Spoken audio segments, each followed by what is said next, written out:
Great. Well, it's nice to be here. Thank you for inviting us. We're here to talk about ESG, but in particular, purpose-driven innovation. So I'm the head of technology and innovation at PwC, so I look after our team that innovates our business and also has innovation services that we offer to our clients, and I guess that's why I'm here. I'm also a trustee of Tech She Can, which is a cause I'm very passionate about, which is about getting more young girls and women into technology roles. I think that anybody who works in technology will empathise with that. We are looking for sponsors and supporters, so pitch over, but I thought I'd add that. I've got two amazing people here with me who, when you talk about purpose-driven innovation, they've done it. Right, and I work with lots of companies of lots of different sizes, and actually purpose is really difficult for lots of people to understand. Innovation is really difficult for lots of people to understand. So when you bring the two together and you can actually do it, I think it's a massive achievement. So I'm going to let my guests introduce themselves first. So Mette first. Yes, thank you very much. Yeah, my name is Mette Lykke. I'm CEO of Too Good To Go, social impact company. Before that, I co-founded a company called Endomondo, which was also within the impact space, making fitness fun. Brilliant. And Matthias? Yeah, hey, I'm Matthias Lauk. I'm co-founder of T-Mobility. Before that, I started Lieferando in 2009, or known here now as Just Eat. It's all been moving together. Yeah, been 5 years now in the mobility sector. So, well credentialized to talk on this topic, I think it's fair to say. So I guess if I start with, what does purpose-driven innovation actually mean to both of you? I mean, Mette, if you... Yeah. So for me, it's the only kind of innovation there really is. Yeah. Because as a social impact company, we really try to align. We are constantly asked about, what's business and what's purpose. We try to align the two, so there's no separation between them. So every time we innovate, it serves a strong purpose. Yeah, and that's throughout your organization then. It's not something, it's not a project, it's not something that somebody's working on. It's not a CSR department or an ESG team that's working on this on the side. It's really embedded in everything we do. Which I think is really interesting. That must present some challenges, right? Because, the growth of a company, the ability to raise funds, to operate at different levels as you get bigger and bigger, there are going to be some challenges. How, as an organization, do you think about that and try and manage some of that? Yeah, so one of the things we do is we really try to challenge ourselves on the types of impact we can have. So we're mostly known for our app and our marketplace, which saves a little bit more than 300,000 meals every day from going to the bin. That's fine in itself, but we want to build additional layers of impact on top of that. So for example, we work with date labeling, we work to improve that. We work with regulation to improve the legislation around food waste and actually drive the waste down. And then we also try to inspire businesses, especially the hopeful younger entrepreneurs who are just embarking on the journey, and try to motivate them to start something that matters. Okay. And Matthias? Yeah, when you ask me about what purpose-driven means for me, I think it's really about solving a real-world problem that I'm personally also attached to. In my case, that was when I brought my daughter to daycare. I had to pass like one street, and telling my child at the age of 1 already, look left, look right, there comes a car, and just going across the street to the daycare there. That was quite annoying already, and felt like this is not how life should be inside of the city, which comes to the point it's a real world problem that has been solved for a community. And then is when I'm particularly getting very passionate about it. I think that's really interesting. When you, to achieve that then, what do you think it takes for an organization to actually achieve, well, I guess innovation first, because innovation in itself is really hard. Yeah, truly. Like I've said before, like you solve a problem for a community. So the best thing you can set up your entire company is to hire from that community. And then people bring in their ideas, people experiment around on how did I been faced with the problem and how I would solve it. And you have a wider representation how the problem has been exposed to this entire community. And then is when innovation actually comes to the surface, because you're actually understanding the problem. And then you can think about what kind of tech can I throw at it, what kind of product can I throw at it. Or what are simple things to avoid to not even require tech? Yeah, I think it's a really interesting concept. We talk a lot about being human-led and tech-powered at PwC, and I think that point around, doing something that is relevant to your community, whatever that community might be, is a big part of that, right? Because all technology is for people, it's built by people, it's run by people, it's used by people ultimately. And so I think combining that kind of human aspect of society and community into what it is that you're doing and your business purpose, I think that's a really interesting way of thinking about it. And there are challenges, right, between that business objective and that purpose and innovation. Actually, in both of those cases, how have you sort of managed that? So as you got bigger and bigger, I would imagine those challenges become bigger, right? Because you want to recruit out of a community that shares the issue that you're trying to solve, but you need to recruit a diverse set of people, and you don't want everybody thinking the same way. So how do you kind of keep the focus on innovation and that purpose innovation as you go through that process? Yeah, it is really difficult, specifically if you're in a growth company, in a growth stage where like everything changes around in the company. Like the key element to it is making the purpose tangible, like putting a sentence around it. I know how many people are freaking out when you're talking about a vision workshop and all of those things, but if you actually have a purpose that you stand behind, those kind of things make a lot of sense because you want to coin it and you want to be able to repeat it and put a mantra behind it so that despite the situation and challenges that people are being faced with, they can always remind themselves of it. In our case, it was change mobility for good. It was like being a German speaker natively, we actually didn't figure out how weird of a sentence that is until we talked with some English native speakers said like, hey, there's a double sense in this sentence. But it resonated with not only with us founders, it resonated with investors, it resonated with the people. So, and we saw that even in bad times, people came back to this mantra, and that kept the focus together. Am I changing mobility for good? And I have a guideline, and that really, really helps in ever-changing times to keep the people railed up behind that purpose. I think you've touched on sort of ever-changing times. I think it will be no surprise to people that there's a lot going on in the world at the moment. There's economic issues. Tech companies in particular have had quite a difficult time. Mette, how do you deal with that and keep focused on innovation? Yeah, so I think one of the things that's a little bit difficult maybe to manage as you grow is that you have to constantly raise the bar in a growth company. That's really how you get to the next phase.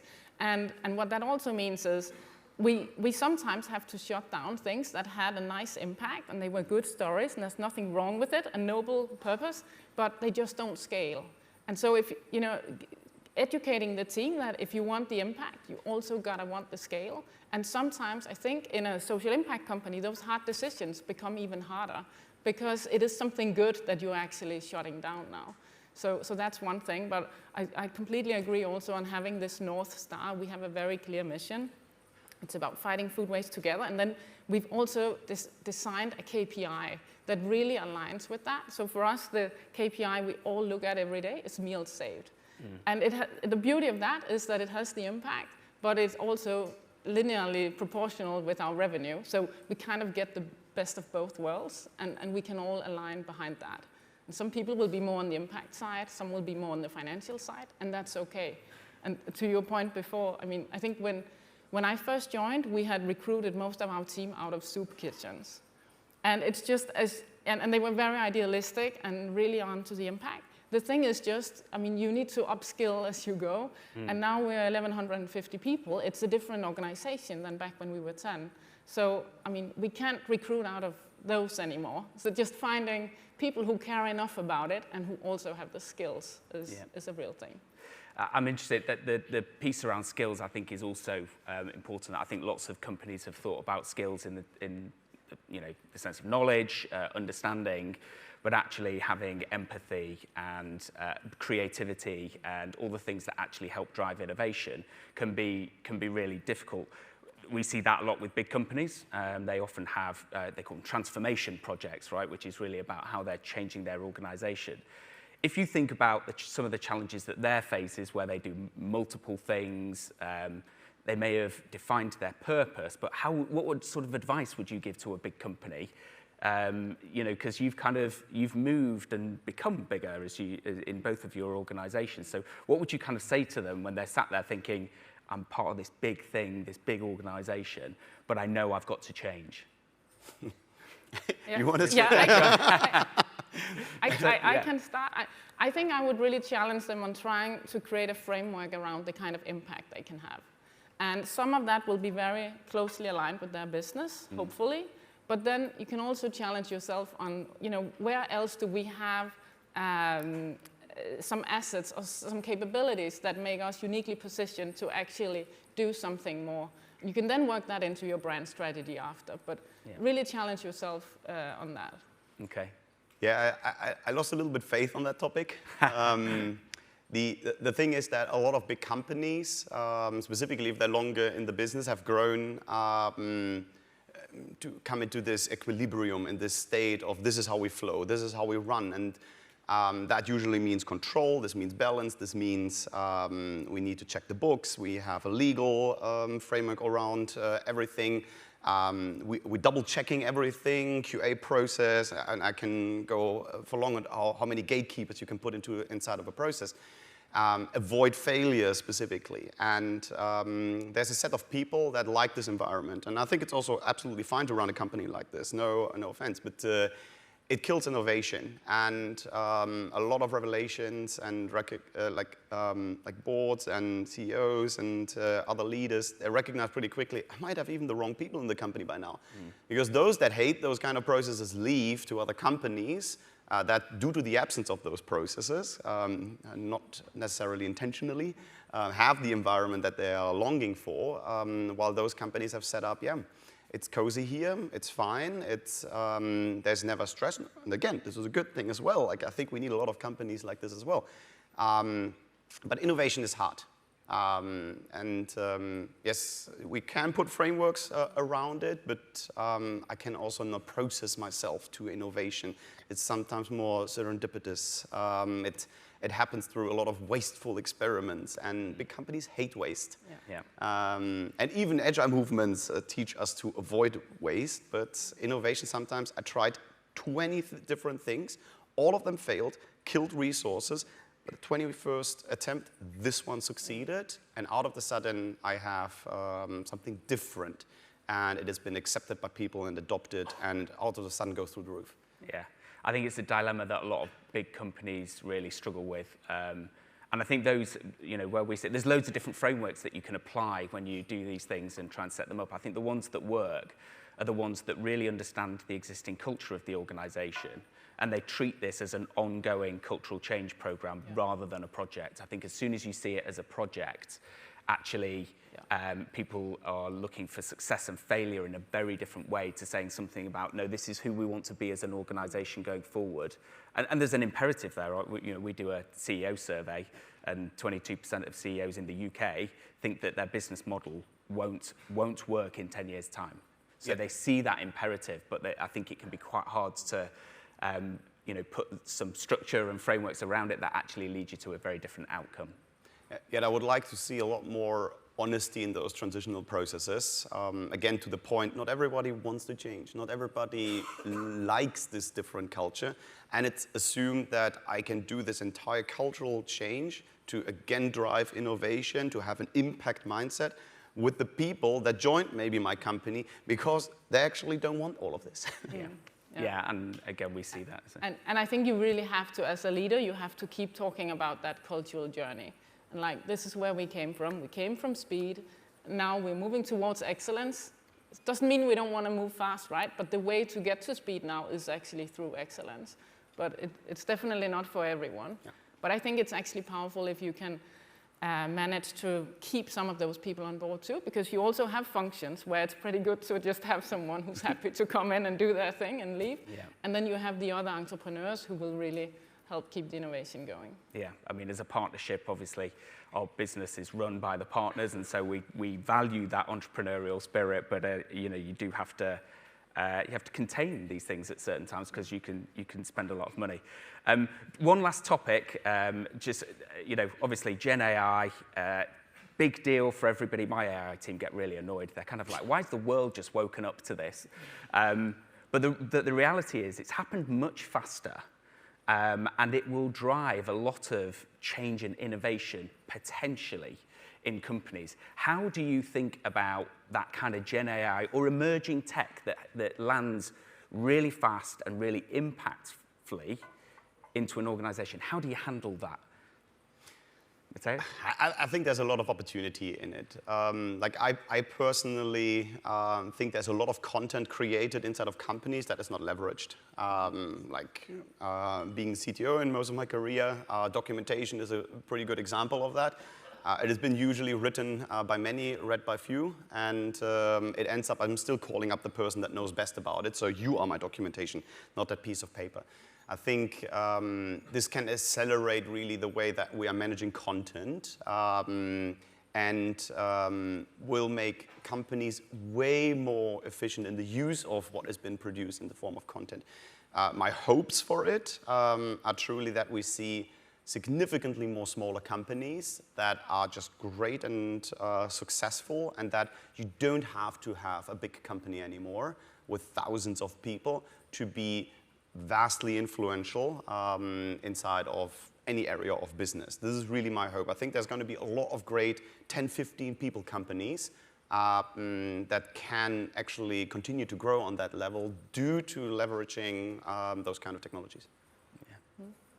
And I'm curious on, one thing is how we build this into product and tech. That's maybe the most straightforward thing, and what are the new business opportunities. But I'm more curious on how do we embed this into the culture? How do we make people across finance and legal and the commercial teams and sales and so on, how do we embed it into their workflows? And that's just, organizationally, that's a real challenge because we don't have anyone whose role that is today.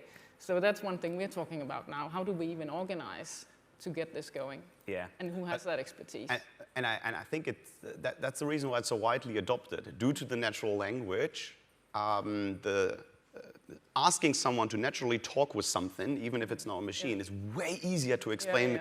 Here's your new tool.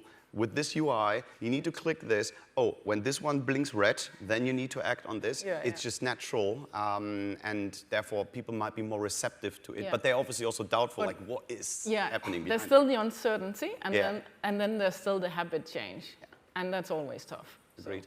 Yeah. We've obviously we've done a deal with Harvey, which is comparatively a smaller organisation to us, and I think it is really interesting. You do have to embrace some of those smaller companies who have got some really incredible capability, and you have to make sure there's not organ rejection when they come into your organization, and they can do things faster and smarter and in a very different way, and that your compliance function and that your risk managers actually get comfortable with that and say, okay, this way that we used to control everything before has literally just been thrown out of the window, but we still recognize we need to control it. So getting those teams to work together is a real challenge. I think there's one important signal that needs to be recognized by people. Like we had an industrial revolution before. The result of it was that we need less workers to produce the same output, and people lost their jobs.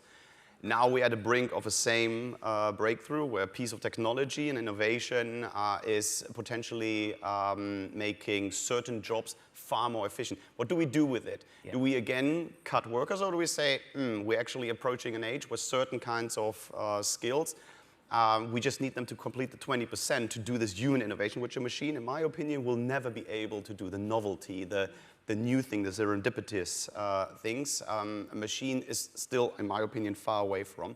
But connecting the dots, the machine is very strong at. And do we let those people now say, hey, I had before 100 analysts in the finance sector, now I have this tool that can do all these things together.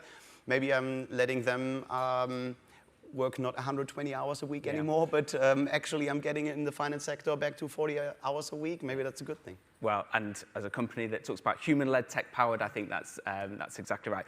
Very quickly, because we've got seconds left on the clock, one piece of advice in achieving purpose-led innovation from each of you. So, Meta. find that core North Star KPI that everyone will rally around and that will motivate everyone. Okay, great. Matthias? If your entire impact and your entire purpose has been driven by the marketing team, that's a smell. Okay. And for me, I'd say don't treat it as a project, right? This is a culture, it's a way of working where you need to embrace it and do things differently. We are out of time. I can't believe how quickly that went. So a big thank you to Mette and Matthias, and we hope you found that helpful.